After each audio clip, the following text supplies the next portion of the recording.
Sir आज के दिन में हम उस किलर हैबिट को जानने की कोशिश करेंगे और फिर उसको ख़त्म करने की कोशिश करेंगे कि ये जो हैबिट है ये आपको कितना नुकसान देती है। मेरी एक क्लाइंट है, वो उन्होंने मुझसे एक पर्सनल कोचिंग सेशन बुक किया और ये बच्चों के बारे में था।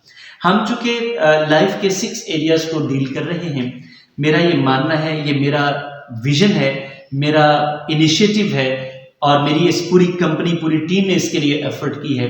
पूरी दुनिया में इस कॉन्सेप्ट के ऊपर कहीं काम नहीं हो रहा, मुख्तलिफ एरियाज में हो रहा है, लेकिन हम एज अ होल करना चाह रहे हैं। ये 6 एरियाज हैं जिनमें इंसान तरक्की करता है।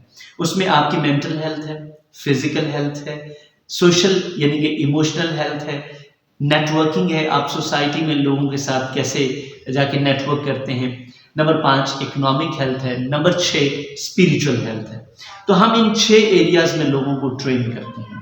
तो आप अगर इन 6 में से किसी भी एक एरिया में लैग करते हैं तो आप इस हवाले से भी हमसे कांटेक्ट कर सकते हैं। ये मोहतरमा के बेटे का मसला था, कहती मैं अपने बच्चे के हाथों मजबूर हो गई, ये अल्फाज थे उनके, रो के उन्होंने बताया कि ये मेरा बच्चा मुझे समझ नहीं आती, ये 8-9 साल का था तो बड़ा मासूम सा बच्चा था, आज 12 साल का हो गया, मुझे समझ नहीं आ रही मैं इसका क्या करूं। मैंने बड़े लाड से, प्यार से, ये वो इसके बाप से मारे खाई, ये किया वो किया, मतलब वो जो माओ के दुख होते हैं, और अब ये बच्चा मुझे तंग करता है। तो मैंने पूछा कि बाजी क्या मसला है, आप मुझे बताएं प्रॉब्लम क्या है। कहती सर मैं इसके रवैये से तंग आ गई हूँ, बात सुनता नहीं है, आगे से 100 बार टोकता है, तो बात सुनेगा तो समझ आएगी ना। तो मैं मुस्कुरा दिया। मुझे कहती भाई आप देखें सर, आपने मतलब हमारे आप कोच हैं तो आप हंस रहे, मैं मरने वाली हुई पड़ी हूँ, यानी कि मेरी तो जिंदगी अजाब बन गई। मैं सोच सोच के परेशान हूँ, ये लड़के का क्या मुस्तकबिल होगा, क्या बनेगा ये इसका।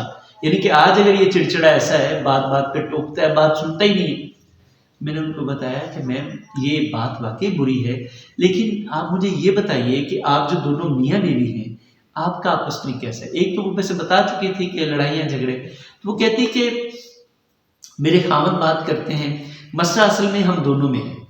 तो दोनों में क्या है कि मेरे खामद मेरी बात नहीं सुनते और बदले में मैं उनकी नहीं सुनती।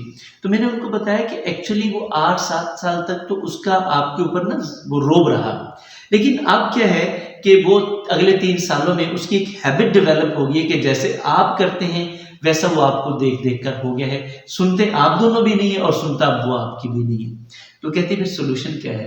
तो मैंने कहा जी आप दोनों बच्चे के लिए कॉम्प्रोमाइज करें, दोनों आप अपने खानदान के लिए अच्छा खाना बनाएं, एक गिफ्ट लेके आए और उनको अकेले बैठ के ये बात बताएं। चूंकि परेशान आप ज्यादा हैं, वो तो बाहर रहते हैं।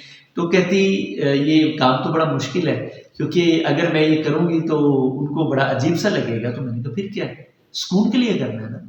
तो खैर उन्होंने मेरी इस बात पे अमल कर लिया और अपने खामन को उन्होंने गिफ्ट भी दिया, खाना अच्छा बनाया और बैठ के बात की। तो खामन पहले तो बड़े हैरान हुए कि कहते जी तेनू किने दम किया, यानी कि ये हमारे यहाँ एक मसला है, कोई बेहतर हो ना तो हम बजाय उसकी अप्रिसिएशन करने के हम उसका मजाक उड़ाते हैं।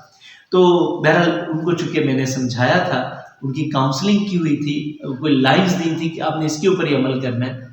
तो उन्होंने अपने खामद से कहा कि जी मेरा दिल चाह रहा था कि हम अपनी ज़िंदगी में कुछ सुकून लेके आए, आप भी स्कूल में रहें, मैं भी स्कूल में रहूं, और ये जो हमारा सपूत है जो हमें देख देख के बिगड़ता जा रहा है, तो आप इसका भी फिक्र करें। तो खैर दोनों ने जब कम्युनिकेट कर लिया, दोनों ने एक अहद कर लिया कि हम लड़ाई तो करेंगे, ये उन्होंने अहद किया आपस में, लेकिन हम अकेले करेंगे। बच्चे के सामने आज के बाद हमने एक दूसरे की बात नहीं काटनी, बात को सुनना है। मैं अगर गलत बात कर रहा हूं तो आप मेरी सुन लें। तो बीवी ने कहा जी मैं अगर बोल रही हूँ किसी बात पे तो आप मेरी सुन लें। तो दोनों ने एग्रीमेंट कर लिया और ये तकरीबन कोई 1 महीने बाद वो बच्चा बिल्कुल स्मूथ एंड काम, चिड़चिड़ापन खत्म, एवरीथिंग। तो ये टिप भी है, आप भी इसको यूज कर सकते हैं। तो सर हमारी द मोस्ट किलिंग हैबिट होती है, हम अगले बंदे की बात सुनने से पहले उसे अपनी बताना चाह रहे होते हैं। आज आपने